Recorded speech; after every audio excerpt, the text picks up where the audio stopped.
I'd like to call the North Augusta City Council study session for Monday, May the 9th, 2022 to order. And with that, I'm going to turn it over to our city administrator, Mr. Jim Clifford. Thank you, Mr. Mayor. We have a fairly full study session for this evening, so we'll go ahead and step lively through this. We've got 3 items to cover, the first being the City Council agenda for next week, second being the department details, and the third being under Mayor's Matters. We're going to have Public Safety give a fire station coverage update, which will lead to some future discussions. So with that, I would like to go ahead and delve into the City Council meeting, if I may. Mr. Mayor, you have a few proclamations going forward for both Law Enforcement Week and Public Works Week. And then under Planning and Development, it'll be the first reading of Ordinance 2022-06 is an ordinance adopting a 5-year update to the 2017 Comprehensive Plan for the City of North Augusta. And as a reminder for our council members, we're required by the state to do a full comprehensive plan every 10 years and an update every 5. And so this is the update cycle. And so I'd like to turn this over to Tommy Paradise and some of our members from the COG to discuss what's within the comprehensive plan, so you have a better sense of what you're going to be voting on as you go forward on it. So, Tommy, I'll turn it over to you if you'd like to approach the podium, please. Mayor and Council, this is, as Jim said, this is an update. Every 10 years we do the full-blown new plan. This is primarily an update. So what it does is gets all the statistical information back in line and that type of thing. We contracted this out to the Lower Savannah Council of Governments. Eric and Emery's been right on helping us through that, and I would like to let Eric come up and kind of go through and answer your questions as far as the specifics and the changes that were made, if y'all have any inquiries there.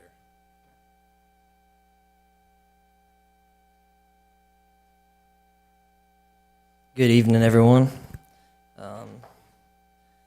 Like Tommy said, this is just an update. A lot of it's just updates to any sort of demographic information that's changed. Like the first chapter, for example, is on population, and so how the population has shifted since the previous 10-year update. All of the charts and graphs, maps, things like that have changed from the previous one. Chapter 1 essentially goes over just the population section, and Chapter 2 shows the housing section, and so that pretty much shows changes in housing value prices, how those have changed, rent prices, where residential areas and housing are located throughout the city. That data was obtained from the assessor's office data that they have, so just updating all of that. Chapter 3 covers the parks, recreation, and greenway network, so any expansions that were done to the parks, recreation expansions, also just updated all the maps and everything in that area. Changes in economic development, there's some maps that show various types of industries that are located in the city of North Augusta and how that's changed since the last update and I think as well as the last 10 years. And there's also maps showing where the residents in North Augusta are working. And so it's not only showing like the updates to the changes in the industries within the city, but also the types of employment and economic opportunities that exist for those who live in the city and where they're working as well. Chapter 5 was just an update to the community services and facilities, just all the services that are provided by the city. Chapter 6 is an update to the transportation network, and recently the Arts MPO updated their transportation improvement program.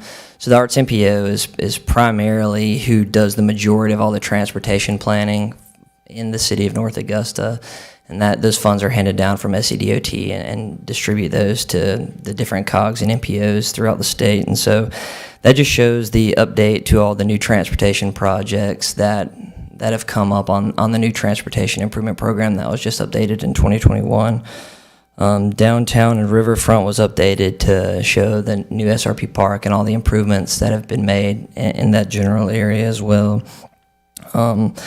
Not a whole lot really changed in Chapter 8 on the historic and cultural resources. There wasn't really any data in that. It's just an overview of the history of the city. There was one recommendation to create a new historic district in the implementation strategies. Chapter 9 is the natural resources section, and so there's some updates on the natural resources and stuff like the topography and wetlands and things like that, maps showing the updates to those. And Chapter 10 is the priority investment section. The updates to that were just essentially the major components that were outlined in the capital sales projects. And then in Chapter 11 is updates to the current land use, and then a new map showing a new proposed future land use for the city of North Augusta. And if y'all have any questions or want some more specific information, I'd be glad to help. Well, I won't speak for council. I'm not prepared to really ask you a lot of questions tonight. We got the information after the planning commission approved it, but that's been a couple months, so these folks may have a lot more questions for you. We're going to have a public meeting next Monday at 5:30. Put down your calendar, council. So if you and Emery possibly, I think that would be helpful if maybe y'all could be there for that. I mean, I'll have some questions, I think, at that point, and we may have questions on whoever shows up. So I've started looking through it a little bit, but for me personally, I'm not prepared to ask you some questions, but I'm seeing some that I will want to ask. No problems. And if y'all have any questions too, I mean, that you could wanted to email. I'll open up the council if y'all have anything in particular at this point you want to ask. Eric, I think something that the council may be interested in as you kind of look through your stuff, I don't think anybody's going to get wrapped around the axle on kind of the data acquisition that you have. I think the data is what it is. I think the questions that may arise have to do with, if there are recommended changes to goals, if there are things that are more strategic in nature. As you all have looked at the work, that would be good to know for them going in, so they're not just kind of blindly accepting that. And I'll tell you one thing to show you, I did look at it. In the past, the city has wanted citizens to be within a mile radius of a park. Yeah. And I thought, in looking at that section, whatever number that is with the park, it did a good job of talking about what parts of our cities are not within that. And an area that we now own the land, which is a country club, and of course, that's going to be part of the master plan of parks. If, depending on what council decides on that, if that ends up being some type of park, that would fill in a big piece of that pie that y'all shared. Yeah. So I think there's good information in there for all of us to look at that will tie in with some of our strategic planning. So I'll have more questions for you, but what I looked at is very good, and it's interesting. It's interesting talking about workforce. In 2019, the construction industry was a decrease during that time, but the construction workers who actually worked in North Augusta were an increase. So we're bringing people in. So there's some very interesting data. Yeah. So I think we'll probably have more questions for you on Monday, if that's possible for you to be here. Yeah, yes, sir. Okay. Anything else from anybody? Okay, thank you. Thank you, Jim.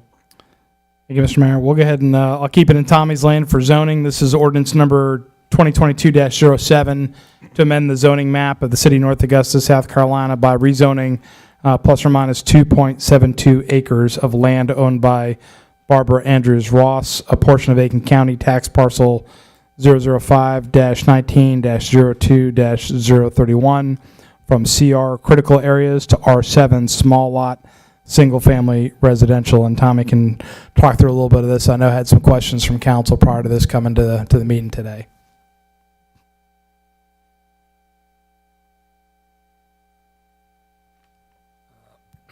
Mr. Mayor,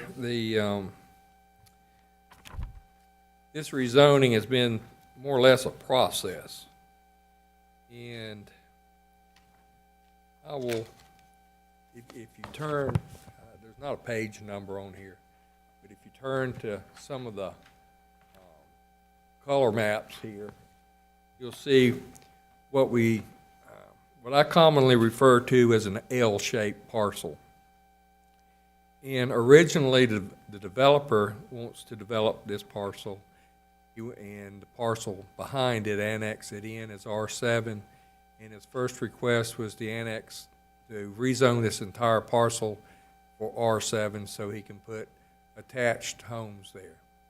Well, with it being critical restricted, CR, environmentally sensitive, lack of a better expression, kind of called a timeout. And we met, went over it, and said, okay, well, let's find where the critical stops, and then leave that alone and rezone that portion that's not critical, not in the wetlands, to give you access to the parcel that you want to annex behind.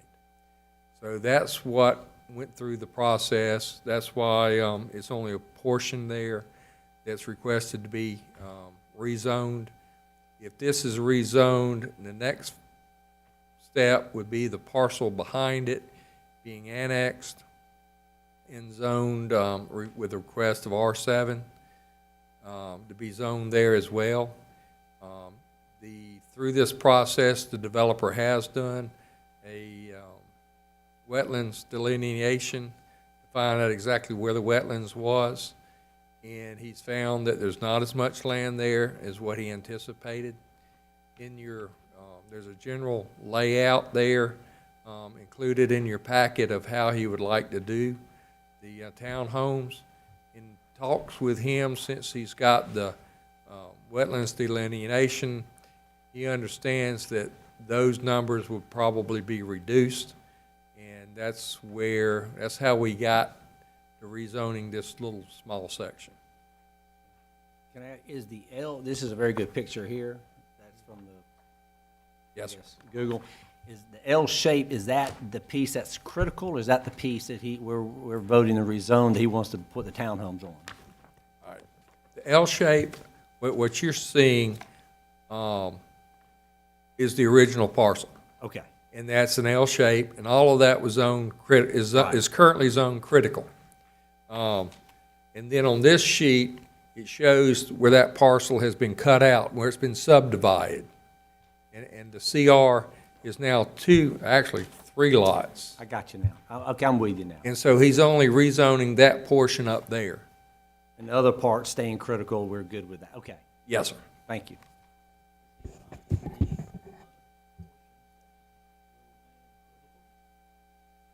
Yes, sir. That's my understanding. Is he was, and I look, to be quite honest, I look for him to use that as open space in his project. Tommy, I think my only question really, obviously, I mean, and it sounds like you guys have the same sort of red flags going off when you see something going from critical to some other use. Certainly want to stop and think about that. And I guess, and I realize that it will have to, as it goes through the remaining site plan approval and all that there'll be some other analysis that has to be done on the site and the effect on the wetland and that sort of thing. But has there been anything? I understand that we're carving out the part that's not directly in the wetland, but has there been any sort of impact at this point to know what sort of impact it would have on those wetlands? No, sir, not really. What's been done is the delineation of the wetlands, so he knows where it's at. Okay. Developer's a developer. He wants to make sure this piece is done and this piece is done, and then he gets into paying the engineering fees. And if this wasn't, if y'all say no to this, then he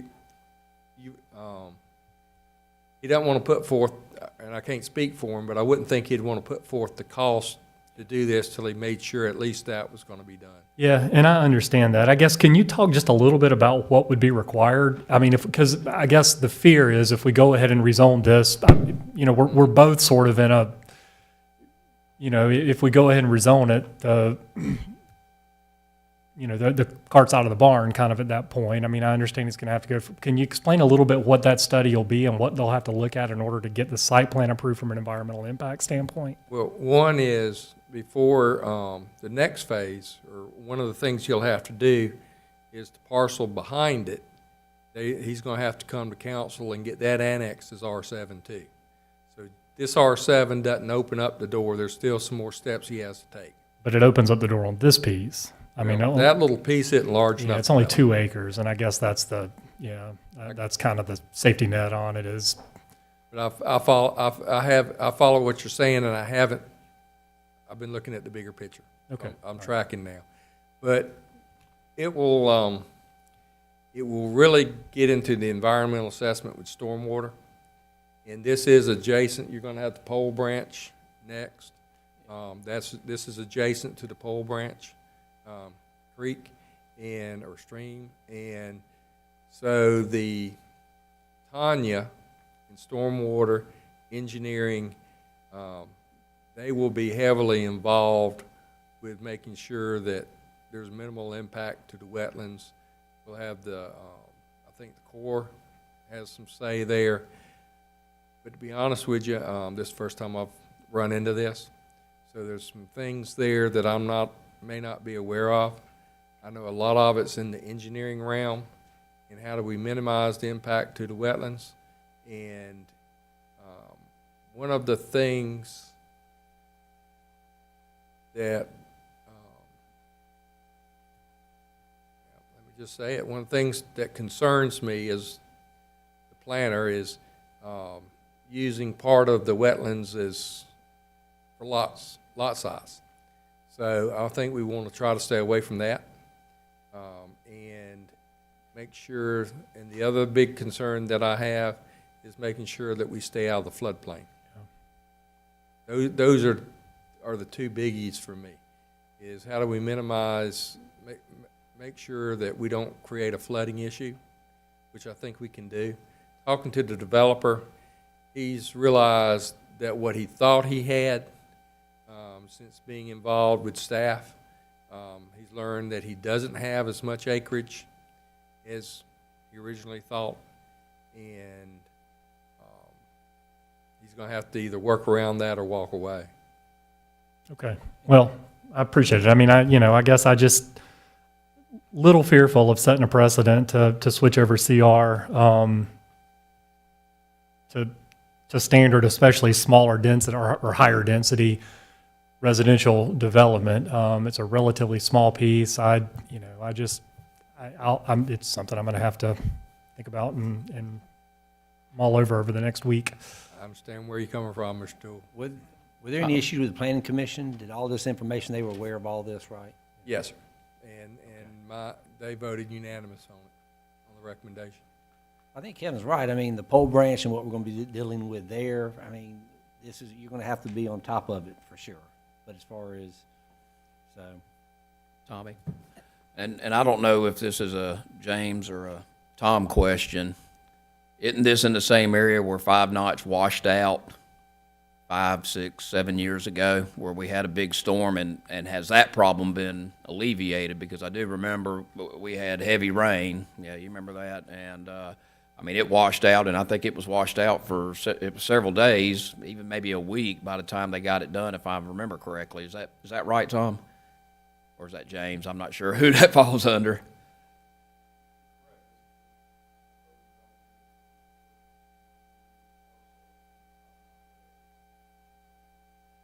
Yeah, and I guess my concern is, we had that happen, and has the city done anything? Because I know a lot of that's outside of the city limits, and I've seen where it's rained and it floods some of those lots, adjacent to Ponderosa, and I know all of that flows down into that swamp.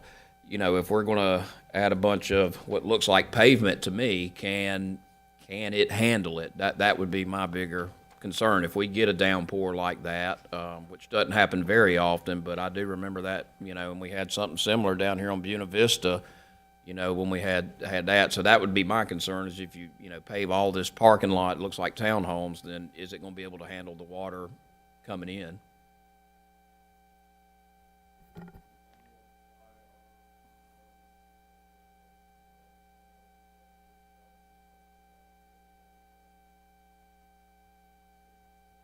Okay. Yeah. Mr. And McGee, Oh. Ms. Carpenter after. Tommy, I was gonna ask the question, so I'm looking at these two drawings here. Sorry, Mr. Paradise. 18.4 acres on this one, the lot, is that the deed lot?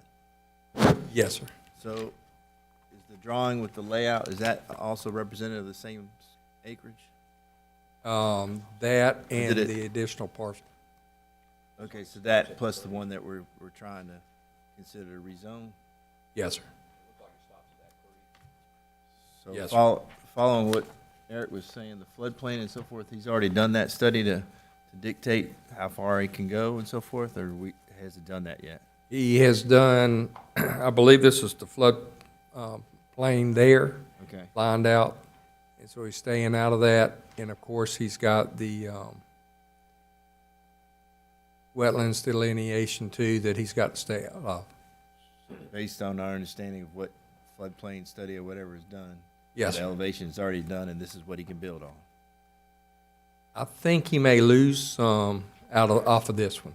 Okay, I think this was done before the wetlands delineation, okay, so he indicated to me that he thought he might lose some lots. okay. All right, that's what, thank you.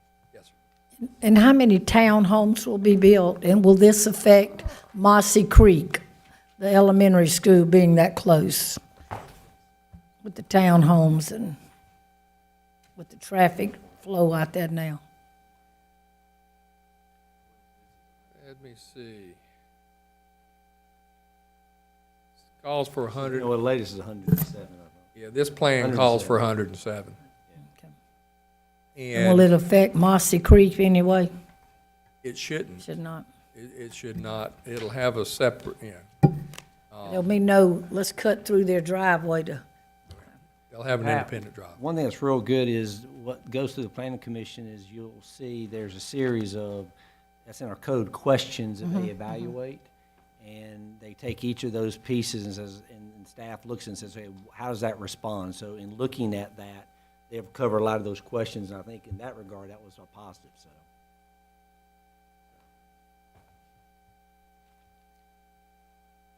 Anything else from Mr. Paradise? Got one more. Yes, sir. I'm sorry. Yeah. May we incorporate sidewalks along 5 Notch Road? Something to think about. Yes, sir. Let me Just think Let me about see what our regs can pull out on that. I had not thought about that. That's a good question. it. Thank you. Of course, as I sit here thinking, and I hate to be but do we want sidewalks in critical restricted? So, I don't know. Let me look at that one, though. Okay. Thank you. Appreciate your time. All right, Jim. Okay, for our last item under the city council agenda, we'll have item number 9, which is under engineering and public works, resolution 2022-20, authorizing a professional engineering services contract for the Pole Branch watershed remediation. So I'm going to take a crack at this, and if you ask a lot of questions, I'm going to pull Tom up here, and we'll go through it there.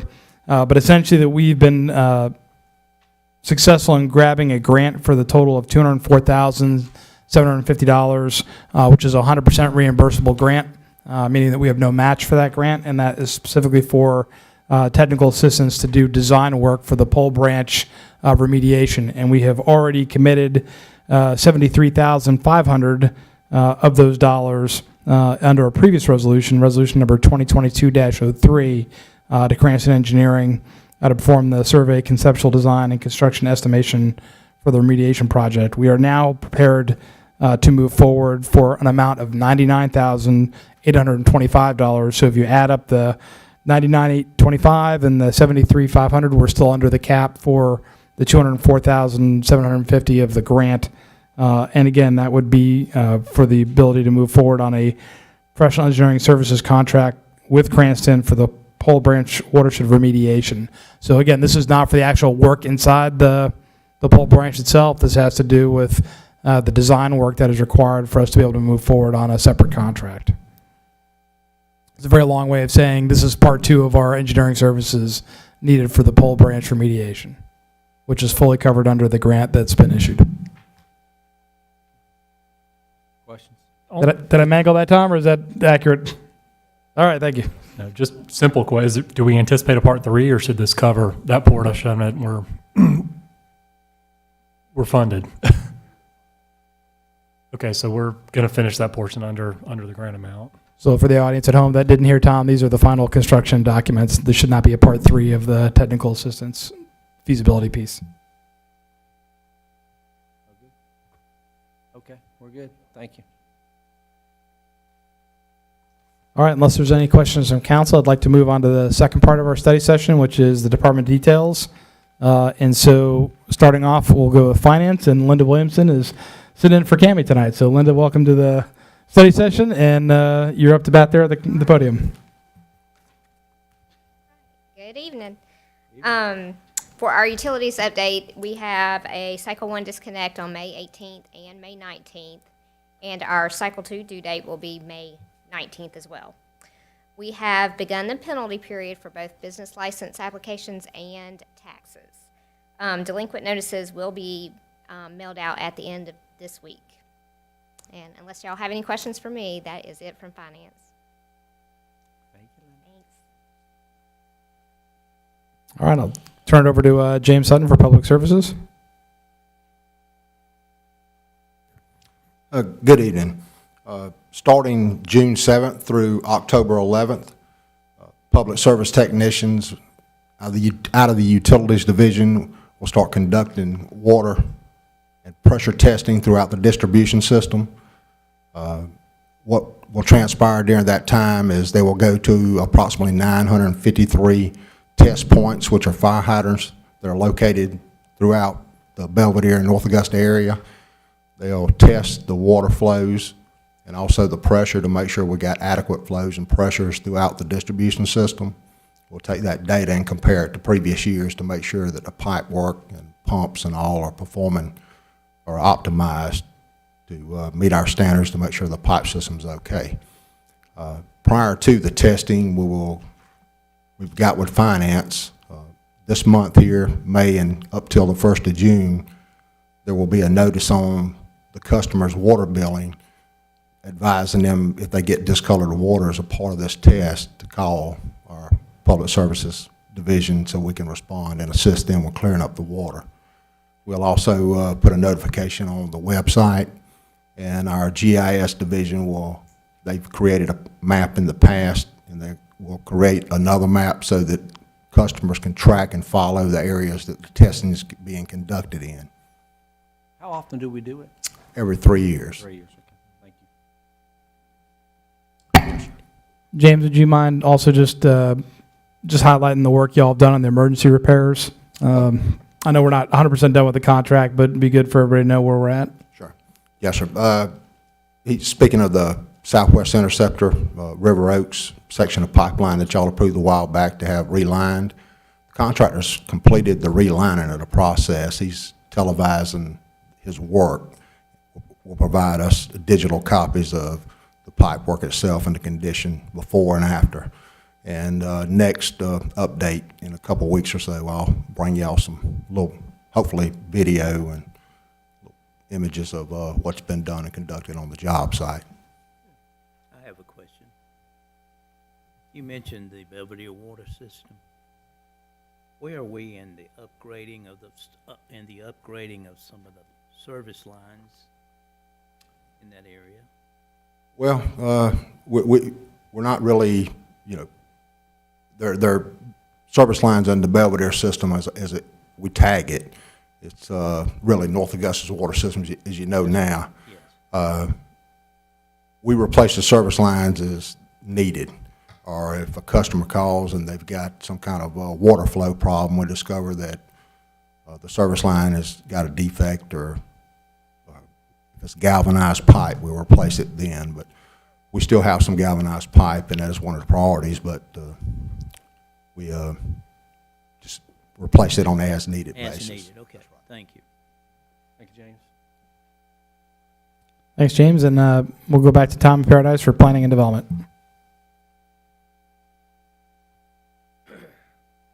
We'll have the Planning Commission next Wednesday at 7 p.m.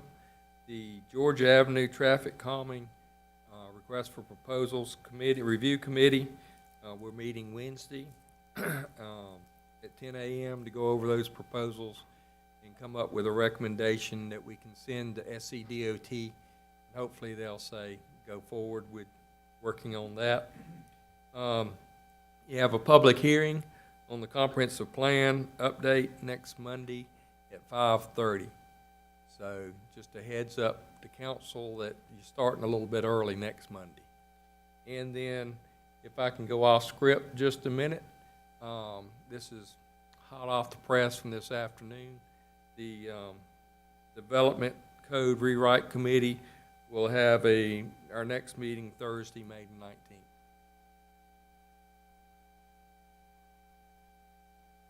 Thank you, Tom. Well, before I turn it over to public safety, that one's on me as far as the comprehensive plan update next Monday. I should have gotten that out earlier. I know you got a whopping 1 week notice for your 5:30 meeting. That's strictly on my plate. So Tommy had passed that along earlier, but apologize for the late notification on that.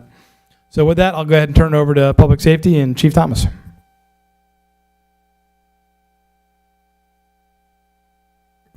Just a couple things for us to cover tonight. Obviously, you see that Clifton Construction asked through Clifton asked through Capstone and JLA for us to get an extension on the permit, the DOT permit. So that was done on Friday. So we got it through July the 31st.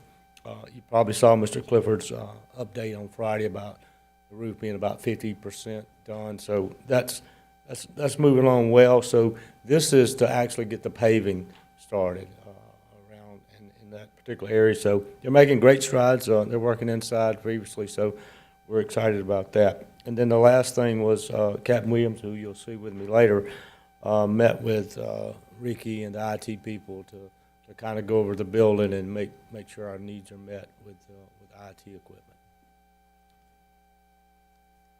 Thank you, Chief. Thank you. All right, Carl still standing in for PRT. Carl, over to you.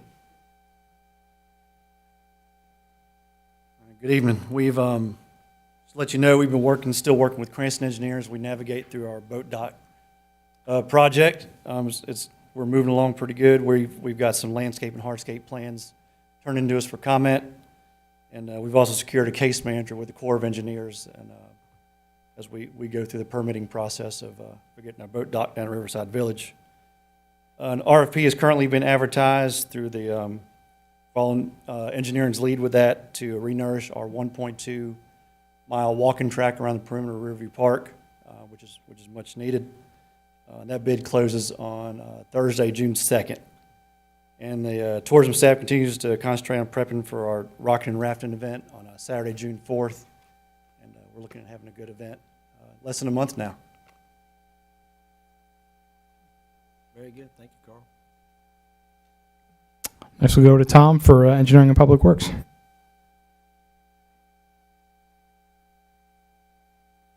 Do need to backtrack a bit. I failed to provide Mr. Clifford an update last week for his Friday update, but last week our stormwater management department hosted a workshop in partnership with Columbia County Stormwater and Aiken County Stormwater Management. It was a workshop to construct rain barrels. So we had 29 participants in that workshop, and we had barrels that were donated by a local car wash company. And anyway, the participants had a great time fabricating those barrels for their home use. Michaela was excited about it. Columbia County already had their event in April, and Aiken County will be in the future at a date to be determined. Also last Friday, our Streets and Drains Department, in response to the afternoon storm, removed 15 trees from roadways. That's in itself is not particularly remarkable, but one of the trees fell on the decorative railing that's on Center Street at Railroad Avenue at the roundabout there. And so that railing was heavily damaged and will need to be replaced, and so we are sourcing replacements for that, but it'll likely be some time due to availability of materials, lack of availability. Streets and Drains also began removal of the Waterworks Creek Greenway Bridge that we talked about last week, and they should have that completely removed and permanent barricades installed on each end by the end of this week. Also upcoming on our Stormwater Management Department, May 21st is the annual Household Hazardous Waste Collection event at the Kroger on Knox Avenue. That event, it's a Saturday. This year we are limiting customers just due to try to control our funding, our budget that we have available. So come early if you're coming. We will have to cut it off at a certain point. And then lastly, the Bluff Avenue streetscape. Again, it's been some time since I've provided any update. The latest I have from Dominion Energy is they're still about 6 weeks out from beginning the underground, the relocation of those overhead power lines on that project.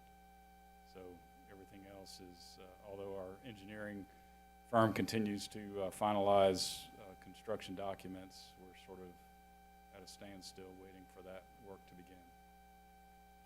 begin. So Tom, on the waste collection, I know we said the other week 9 to 1, so it might not be to 1 o'clock. Whenever you get what you can take, it'll be over.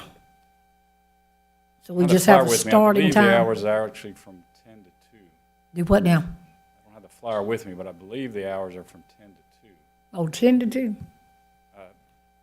I'll verify But that. you might not be there till 2. I mean, that's what I Correct. said, Yeah, come early. We're looking at about 160 vehicles is about our cutoff limit Okay. based on previous year's participation or volume of materials that we've received.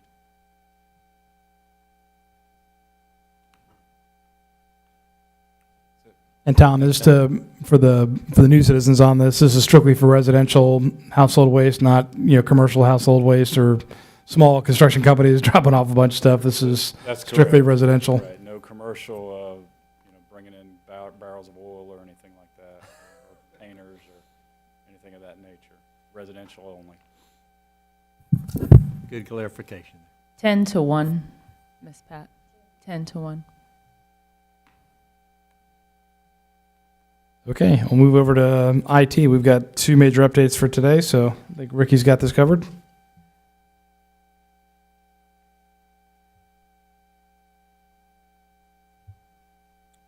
Our Price is Right moment. He's coming on down.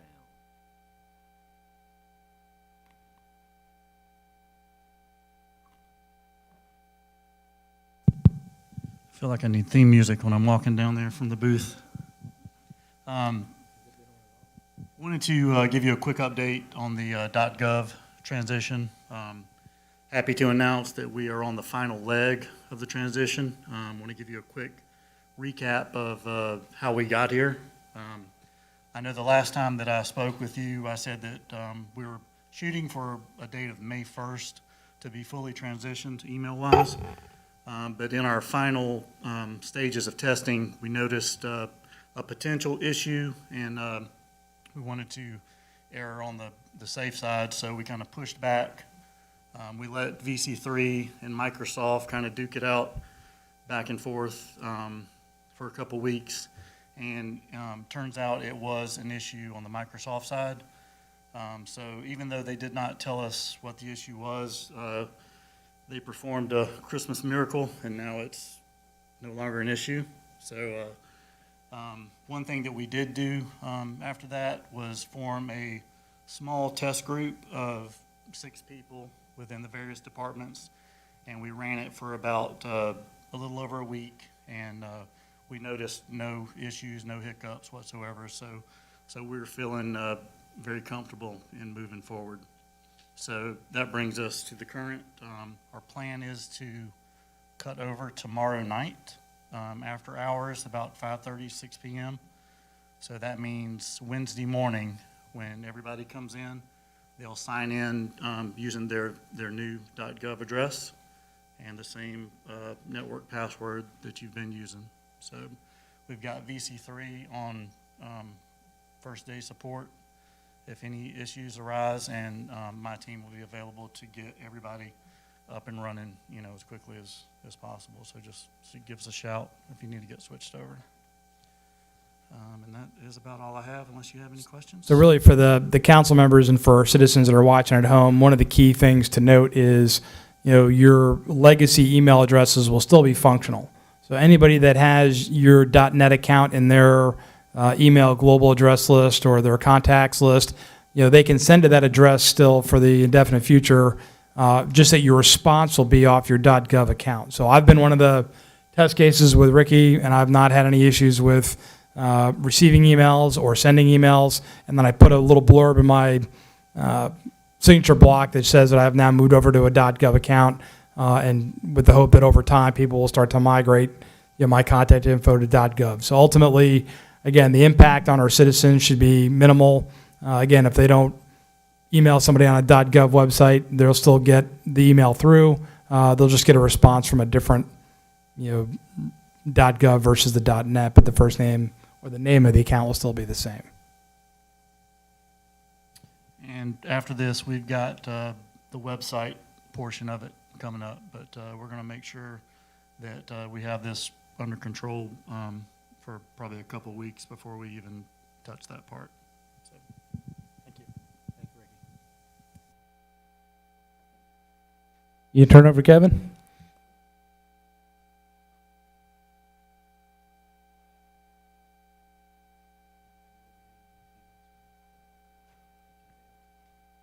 Good evening, Mayor Williams and members of the council.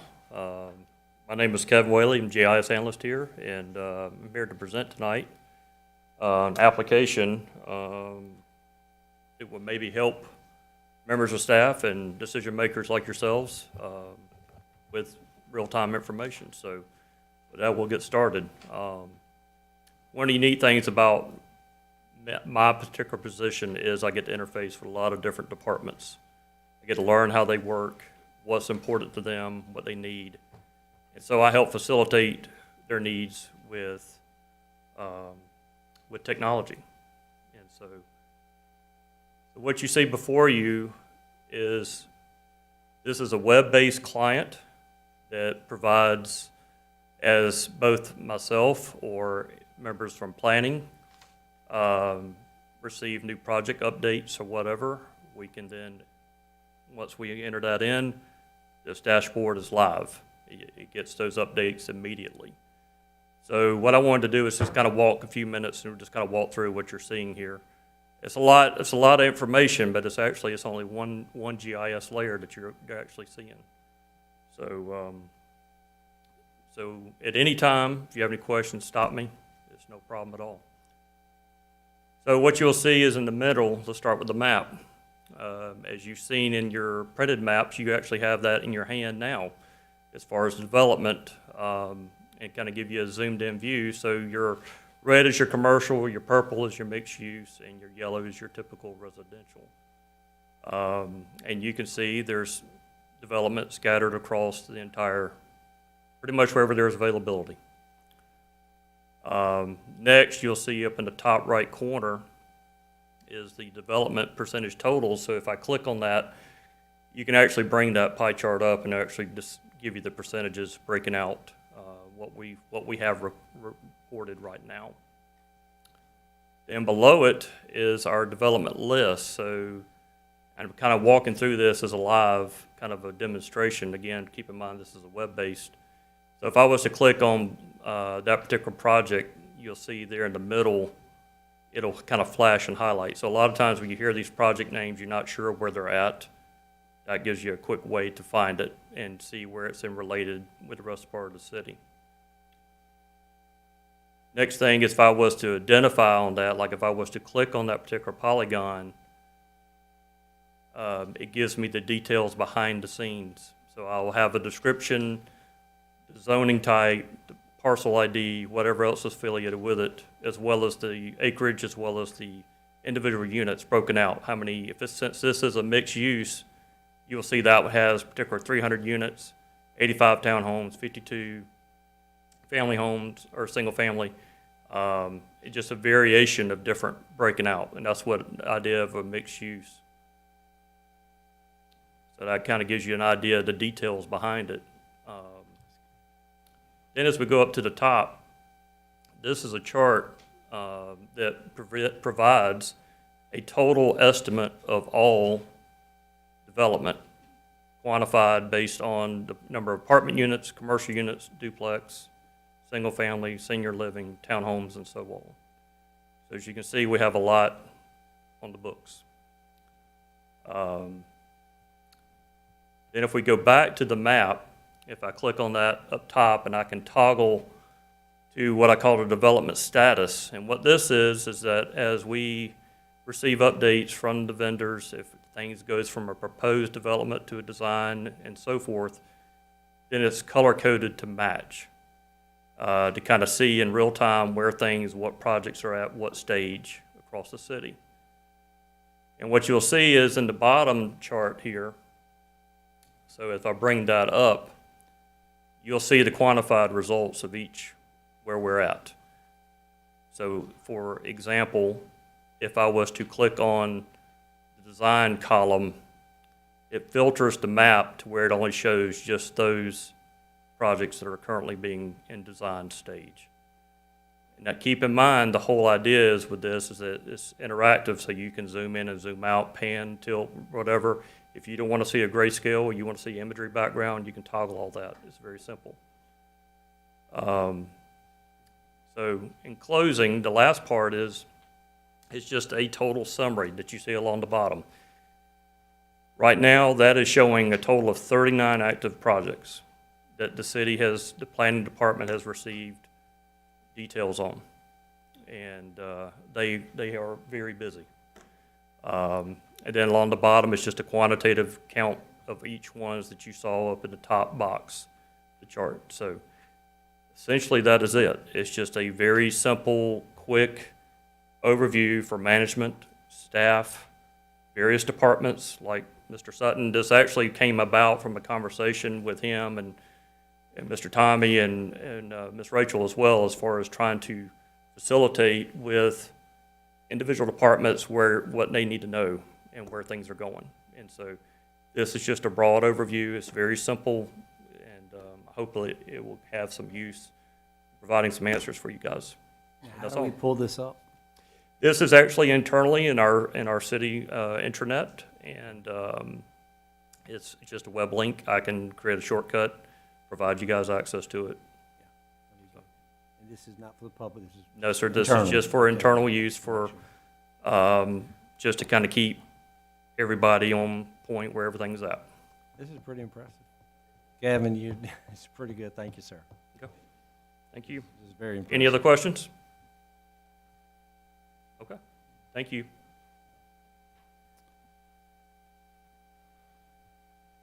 All right, that was our finale of our second item under department details, and then if we can, we'll move into our third item, which is a focus area, and this is a update from public safety about fire department coverage, and also about our disposition of apparatus as we move into Fire Station 1 later this summer.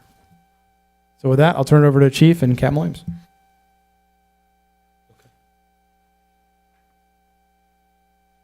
I think everybody has this packet, or have it in this packet, so you've seen it before, but got my backup with me. He's right behind me. So Captain Williams is in charge of the fire division, so he's here to answer any questions. And Mr. Clifford tasked us with this a couple months ago. I think we sat down with him and shared this with him. And what we want to focus on, obviously, is these. A lot of you know what we've talked about with ISO. I just want to make sure you understand that and answer any questions you have about that and what rating we actually are. But one of the things I want to make sure you understand are the stations, obviously, and the locations and the apparatuses that we have, and where they're going to go and how we're going to move in this future as we go forward. The growth is a big concern for everybody in the city, obviously, with city council, but also with public safety. As we see the growth, as we get into this, that's gonna mean we're gonna have more fire calls. We also have more police calls, so those are important things to keep in mind when we talk about public safety. And obviously the needs that we need to look at. So as we get into this and we talk about it, you can stop us and go on up, Charles, and answer any questions that you might have for us. But the ISO is the Insurance Service Office, which we are probably due for a new ISO audit, and they'll come in every 5 years. I think one of the things that we finished was 88. No, I'm sorry, 2018. 2018 was the last one that we had. Now, because of COVID, I'm sure that they've delayed that process a little bit, so we may see those individuals before it's too soon. But again, it's what it says there. Obviously, the information. The big thing is that they do an extensive information of more than 44,000 fire response jurisdictions. Okay, so this last dot you see there is the FSRS, which considers 3 main areas of the community's fire suppression system: emergency communications and the fire department, including operational, manpower, and training. And the water supply is also tied to this. So all those things are paramount when we start talking about ISO ratings. We currently are a Class 2. Okay, so 1 being the best, and 10 being the worst. 10, if you see 10, then there's no fire coverage whatsoever. So we talk about our public rating there is a Class 2. Obviously, we talked about that. For our homeowners and for our citizens here in the city, that lowers their insurance premiums, and that's what we want to stay ahead of. It also requires us to have those apparatuses in service at all times. We were talking today, Captain Williams and I were talking about, what happens, obviously, if we get one of these things to go down. Well, we got to get it fixed, and we got to fix it quickly. So that requires that we have 4 pumps in service at all times due to the size of the city limits and the fire limits. Now, I will tell you that we go outside the city limits, beyond that fire protection in which we're responsible for. We also are required to have those pumpers in the city more than 10% of all our fire calls, and outside. 1 additional pumper, 1 pumper for reserve. We use our oldest pumper in the fleet as a reserve. So, and I'll share that with you, and we can talk about some of those needs as we get into this. But ISO also identifies us as having that ladder and those 2 service trucks. Now, that newest ladder that we have is the one that we will put downtown when we get Fire Station 1 completely built out. That's that 100-foot platform truck we have. And we have one that is at headquarters right now, the 75-foot ladder, which is classified as a service. If we replace that, then that will become one of our reserve ladder trucks. Then Truck 8 is our service vehicle. The distribution, obviously, is important to us, the number and the capacity of the existing engine and ladder service companies. The engine companies are 1.5 road miles. The ladder service companies are 2.5. Anything outside of the 5 miles of our coverage is classified as a no fire protection. When we talked to Mr. Clifford about this, obviously we see the growth, where it's going to be, where it's becoming. You can't ride through North Augusta without seeing the construction that's going on. And again, the increase of these neighborhoods that are going on right now, there's going to be an abundance of people in certain areas. So the structure of the fire response requires 2 pumpers, a ladder, and a service truck. Any multi-story building, of a commercial building, we respond with 2 pumpers. So you can see the need if we have to take that 100-foot and that 75-foot. Obviously, those are the ladder trucks that we currently have instead of the service truck. Mr. Sutton works real well with us with the fire hydrants. You can see that we do the red, orange, green, blue. They're all color-coded so we know when our fire divisions shows up. You see what the gallons per minute are that we pump from. And then we get into the routes from the fire stations. I don't know if I can make this any bigger. Can we, Ricky? I guess so. Okay. Would you see our fire stations where they're placed? And this is the one that we moved from off the river where we currently are to the new one. You want to speak about that? Yeah, this is, kind of help you understand this picture. When it comes to distribution of our apparatus and our stations, this is a map one that we do for ISO. The Station 1 is located, has been plotted at 311 West Marktown Road.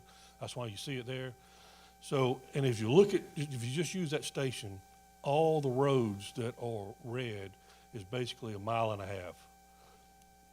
We get Kevin to do that for us. And then the blue is for the service truck of the ladder for 2.5 miles. And then anything green is over 2.5 miles to the 5-mile limit. So in your distribution, what you want to do is to have your reds as close together as you can for your stations. Now, if you could just imagine, I'm sure you've heard about it for years, about when the station was on Buena Vista, about how much we lost in Georgia and things such as that. So if you can imagine that station and just sliding it down to Buena Vista, you see all that red that basically disappears onto the Georgia side or in the river. So as we moved it up, it helped us increase our distribution, that we're closer to the 1.5 miles at Station 3, and we're close to the 1.5 miles at Station 2. And as we do this, we can plan where our next stations need to be by the green roads in there. If you see a lot of green, you know that, hey, we need to look at this area and move a station this way to get the red and the blue and get rid of the green. Chief or Charles, just when they do this, do they take into consideration the time it takes you to get there? I mean, because sometimes distance, like if you're trying to go to the back of Hammond Hills, you might be able to be down at Riverside Village or River North before you could get to some of those. Do they take any of the time it takes to get there into consideration, or is it just a mileage thing? Now, this particular thing is a mileage thing. Now, they do look at our time, but what they're also concerned about is, if like the Station 1, if that truck was out on a call somewhere, where does the next truck have to come from to get there? You know, how close is it? It's a little bit of both too, Eric. Response time has a lot to do with it as well.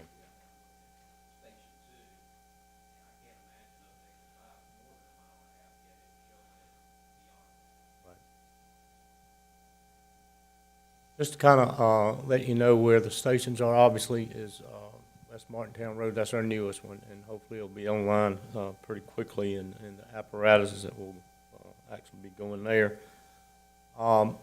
As we start looking, and we talked to Mr. Clifford about this, you'll see the pumpers and obviously the rescue trucks and ladder trucks. This boat is just a part of headquarters that we utilize when we have some type of river event or we need to a rescue. But you see when it says engine 1, you see the number or the year when it was purchased, 2019. Now, we typically keep a fire apparatus for 25 years. And so you're going to see some numbers jump out at you. So that one's good till 2024. The next one you see is ladder 2 at 2033. This is the one that I've purchased since I've been here. I know it's at headquarters now, but it'll go to the new headquarters, which is Rescue 2. It's due to be replaced in 2036. And as we look at Station 1, we talked to Mr. Clifford about this. This is some of the equipment that we have that we definitely don't want to move to Fire Station 1, but obviously there's a need to keep it where it's located so we can put our hands on it. And that's another boat, obviously some of the SUV that we have, and trailer cones and trailers. Station 2 is at 501 West 5 Notch. It's been there for some time. And these are some of the apparatuses that we have here. You see that engine 2 is due in 2030. Engine 4, which is a reserve pumper, it was a 1988 model.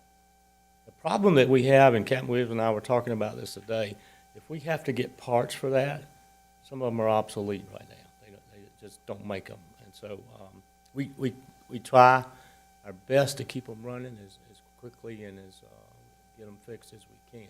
Truck 8 is a 1992 service truck. Again, that one went out in 2017. Truck 6 is a 1998 truck.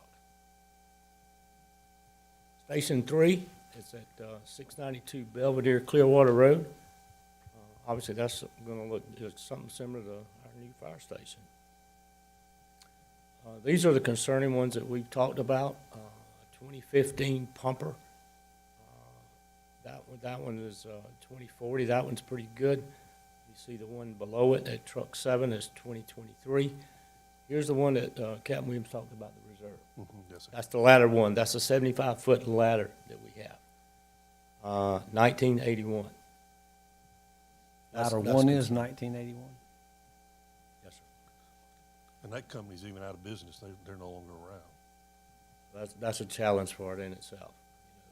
As we talk about building townhomes and apartments, and you start looking at multiple stories, and obviously there's a definite need and a challenge there.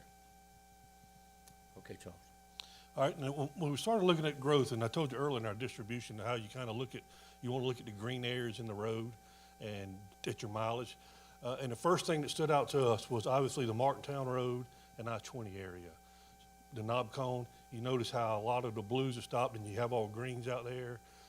Oak Creek, you're out in Edgefield County. Obviously there's some developments and things going on out that way. So that would be our first area that we would think that our next station would need to go, just with the growth of the city and with the coverage that we have there.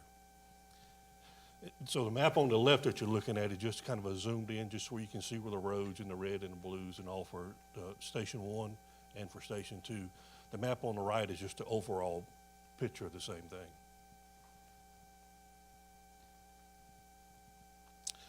This is would be our second area that we're looking at. This is basically the 25 Scogga Lake Road area. There's land out there that's in the city. There's really nothing going on. But as developments go, things start happening. We all know that the Highland Spring area is going on out there. But it would be a point we could say, hey, this area seems to be going faster than the Martintown Road. Maybe we need to change and move toward the 25 and Scogga Lake Road area, or stay with the Martintown Road area. We just know that if we go to Martintown and Knobcone, that this area may be our next area, along with we also have the lower end of the city, the River North area, Highway 1 area, that we have green out there also. It's just a planning tool for us to look at as when we're doing, we see what's going on with the city and as we have our meetings at public safety. As we look to replace some of these apparatus, we kind of, our first priority obviously would be that 1981 75-foot ladder truck. And early last year, we received pricing of approximately $1.4 million with the new equipment on it. That apparatus now is a 100-foot ladder with a smaller wheelbase. But I can tell you, we talked about it again today, there's been a price increase since we've gotten that last quote on that. So, you know, they continue to climb in price as we speak of most of the time. So our second priority would be to replace that 1992 Ford service vehicle with a more modern one.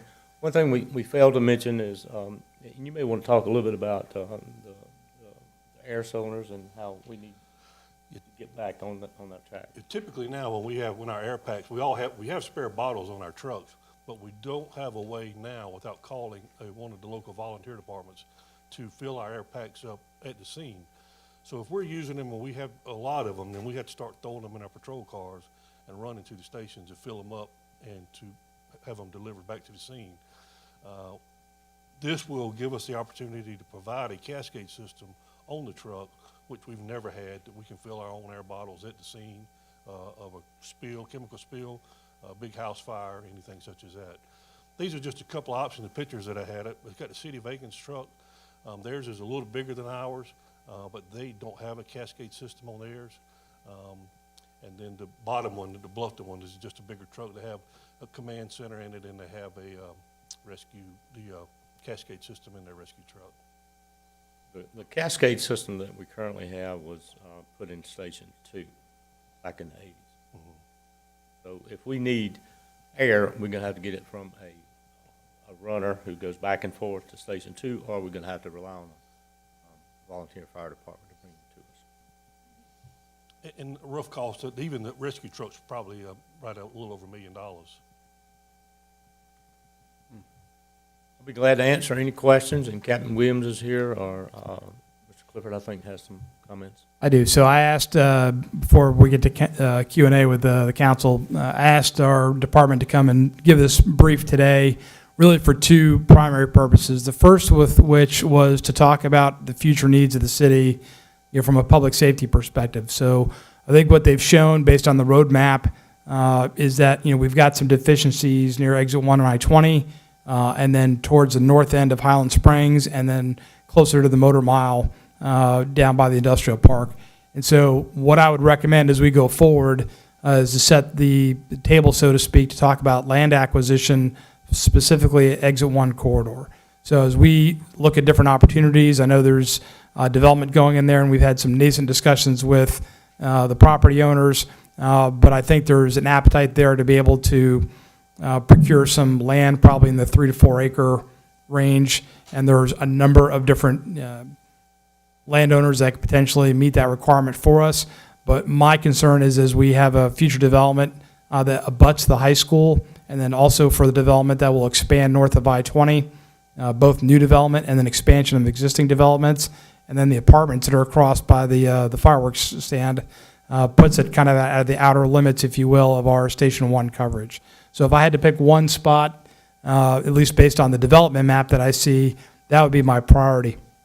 And then within the Highland Springs PD, there's actually a set aside for about 3 acres for city property, which really is aligned with public safety. And as we've had some initial discussions with those developers, we want to maintain that real estate on the north end of their development, not the south end, because that's where Fire Station 3 coverage already exists. And then as we look much longer term, I could certainly envision something out by the Motor Mile, if you will, more of a substation, if you will, not necessarily a full fire station. But I say that to say that we're at least having some initial dialogue, and I wanted to make sure the council was aware of that, so that if we go into a land acquisition strategy, it would probably center around Exit 1 first. I don't believe we have to acquire land by the Highland Springs, and what that would look like is some potential funding apparatus that may include either land swaps or ARPA, and then looking at CPST 5 as a long-term strategy to fund a station at that location along with its associated apparatus. And then the second reason why I wanted the public safety folks to talk about things today is to really just highlight the age of some of the equipment that we have. Obviously a 1981 ladder truck is of concern.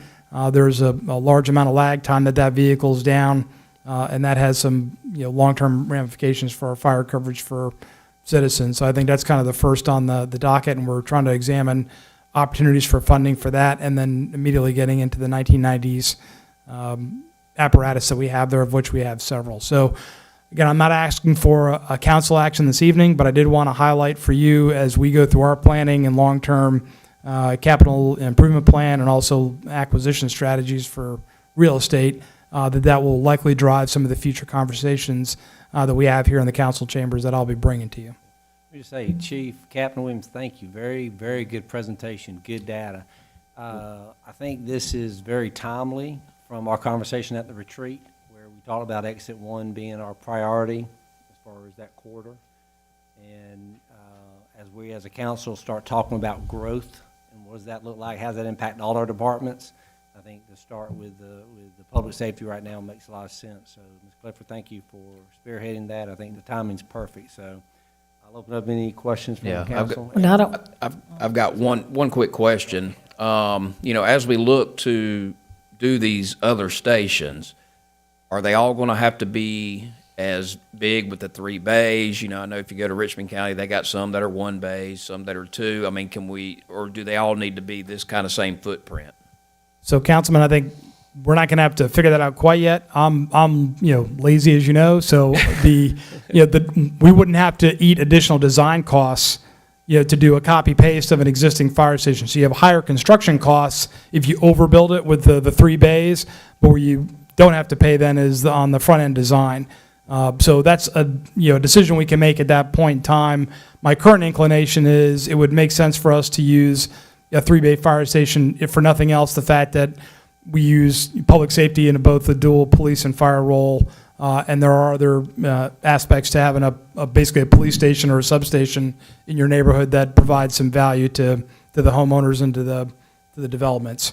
So that's the easy button for me personally, is taking an existing diagram like we have now, where we're essentially recreating Fire Station 3 at Fire Station 1, and then looking that further up for Fire Station 4. To your point, in a much longer lead time, if we were looking at a station that would support potentially the industrial zone and some of the things that are further down along Route 1, I could much more easily envision a smaller fire-only substation, if you will, for 1 or 2 bay apparatus to be able to handle those requirements down there.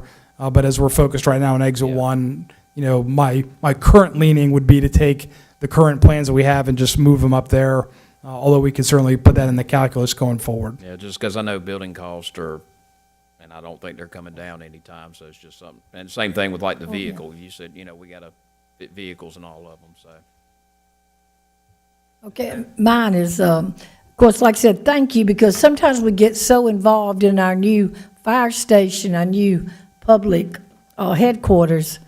What bothers me, and I think before we purchase land, anything, is these air pack bottle refills. I had no clue you were going back and forth. I cannot imagine that with somebody's life. So I think that should be a priority right there for y'all, that it's right there on the spot.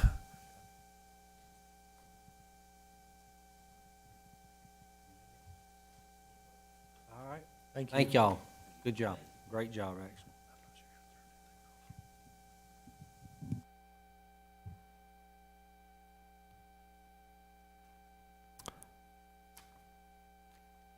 I believe that concludes our focus item area, at least within the staff. I'm certainly open to questions about anything you may have this evening. If not, I'll turn it back over to Mayor Williams.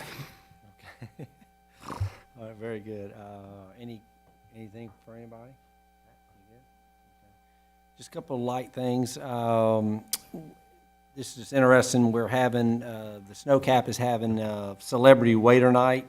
And this is actually for Children's Place, which is a wonderful nonprofit organization and they are having May the 16th. Kim and Eddie Butler, who most people know, are going to be the guests, and Bill and Lane Hickson, and Bill is our representative.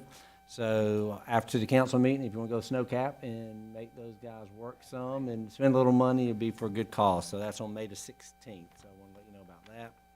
Mayor, I don't know if y'all know about Children's Place. It's in Aiken, but they take care of a lot of children in North Augusta. So that's why, thank goodness, they have included us now. A lot of therapeutic. Yeah, children that are like preschool. But they do treat, and they come to North Augusta in a bus and pick the children up. And I think, correct me, is May the 21st when they're having the Downtown Festival Merchants Alliance? I think it's May 21st, the Merchants Alliance is having a festival. I hadn't seen any information on that yet, but I've been told that's it. The thing I'm going to, it seems like we're beating the drum for a lot of different things, but it's all good stuff. And the next really good stuff that you're going to hear me beating the drum on until then will be our Rockin' and Rafting event, June the 4th. Carl mentioned that. This is the event that the whole premise of the event, as far as how it's structured, came from citizens. They voted on it, and it will be a combination of races on the river. There'll be music. There'll be food on June the 4th. Right now, what we're asking folks is to start registering. So if you want to do a kayak, register. If you want to do a canoe, if you just want, we're going to have one of the contests we're going to have is homemade rafts. So right now, register. That's going to be important. And so right now, register you can go to our city website, you can go to our social media, Facebook page. Is that correct? Those are the two main places, right? But go ahead and register now, because we need to get numbers for that. But regardless, and also what's really cool is, for anyone who doesn't want to race, we're going to have, if I'm not mistaken, and Ms. Moody can clarify this, we're going to have a paddle around. So we'll have time after the races where we'll have, if you just want to get out there, we'll provide, I guess, a kayak. And if you just want to paddle around and not be a competitive racer, but be on the water. So I think that's going to be a great idea. That'll be free. So what I need from council, y'all on Facebook, we need to see those things going, start talking to your groups. Runners, I'm assuming a lot of runners also like to kayak.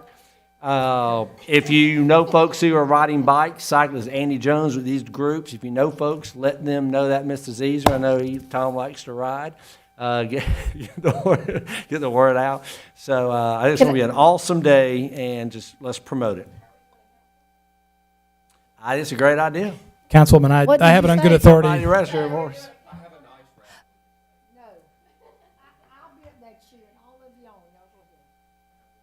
We'll give you one of those entertainment. No, I am horrified of water.